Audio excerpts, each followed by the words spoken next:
Ingin tambah ilmu dan wawasan Islam meskipun di rumah aja? Yuk like dan follow fanpage terbaru Buya Yahya Official. Sebar seluas-luasnya agar semakin banyak yang mendapatkan manfaatnya.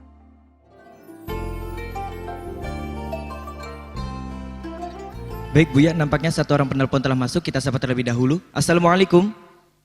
Waalaikumsalam warahmatullahi wabarakatuh. Salawatnya Allahumma sholli ala sayyidina Muhammad wa ala ali sayyidina Muhammad. dengan siapa, dari mana? Dari Muhammad dari Aceh, Buya. Baik, bisa bertanya langsung pada Buya Yahya. Afwan Buya, assalamualaikum warahmatullahi wabarakatuh. Semoga Buya dan keluarga selalu panjang umur, sehat dalam ketaatan ditaatin lah Buya. Amin, amin. Buya izin bertanya Buya, bagaimana menghadapi orang tua yang was-wasnya sudah tingkat tinggi Buya? Mungkin di video sebelumnya saya pernah mendengar video Buya untuk menangkal was-was pada diri sendiri itu bagaimana, tapi sekarang kejadiannya kalau untuk menghadapi orang tua yang was-wasnya tingkat tinggi bagaimana ya Buya? Syukron Buya. Anda pernah was-was ya? Iya Buya. Baik. Masya Allah. Was-was itu nular. Was-was itu nular. Kalau satu orang, apalagi jika yang was-was itu adalah orang yang paling pinter, pasti yang ilmunya di bawahnya akan ke bawah. Karena apa? Selalu dimarahi, salah, nggak sah itu, nggak suara no. Akhirnya ikut-ikutan nggak sah, nggak suci, najis, semuanya ke bawah.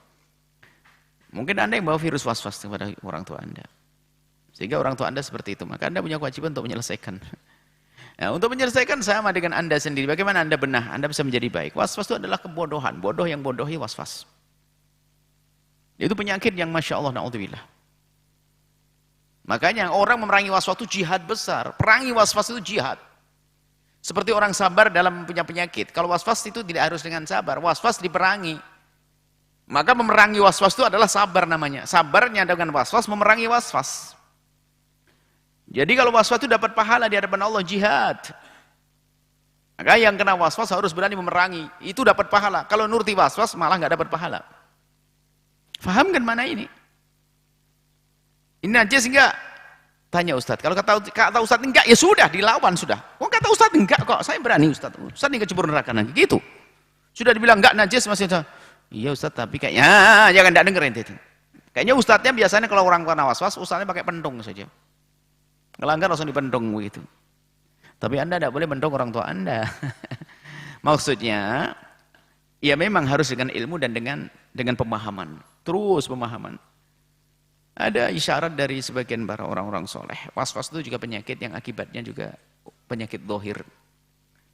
Di antara yang mungkin kita, ya namanya kita harus banyak istighfar, minta ampun kepada Allah. Karena dosa-dosa kita dihukum oleh Allah. Jadi ibadah jadi nggak nyaman.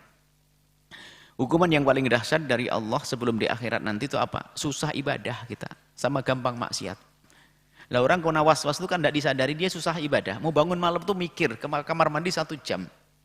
Rematik besoknya. Di air. Maka dengan begitu apa? Jadi susah ibadah. Itu hukuman seksa. Dan dia nggak sadar orang kena was-was itu. Bisa jadi karena durhaka kepada orang tua, tinggal kita benahi urusan dengan orang tua. Macam-macam sebab.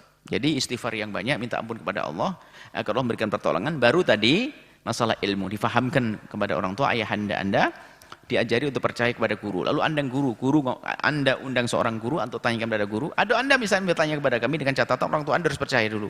Baru kami sampaikan pesan begini-begini harus didengar. Maka dengan cara begitu nanti akan perlahan-perlahan sembuh. Memang namanya penyakit was-was itu adalah sudah mengarah pada kayak psikologi. Masalah jiwaan, mental itu. Jadi perlahan. Tapi yang melawan dia sendiri, orang lain hanya bisa ngomong. Bahkan pertanyaannya pun menjadi pertanyaan was-was. Tanya kepada Ustadz ini dijawab masih. Justru was-wasnya bukan was-was sudah najis saja. Urusan tanya Ustadz, jadi ragu lagi. Tanya Ustadz. Jawabannya sama, tanya Ustadz. Terus keliling, nggak selesai. Itu adalah hukuman dari Allah. Maka kalau kita tidak sadar itu hukuman, ya kita menikmati hukuman. Kalau sadar kita hukuman, harus kita entaskan diri. Istighfar, kita jauhkan hukuman itu. Istighfar, kita jauhkan hukuman itu. Nanti akan sembuh insya Allah. Alam bisawab.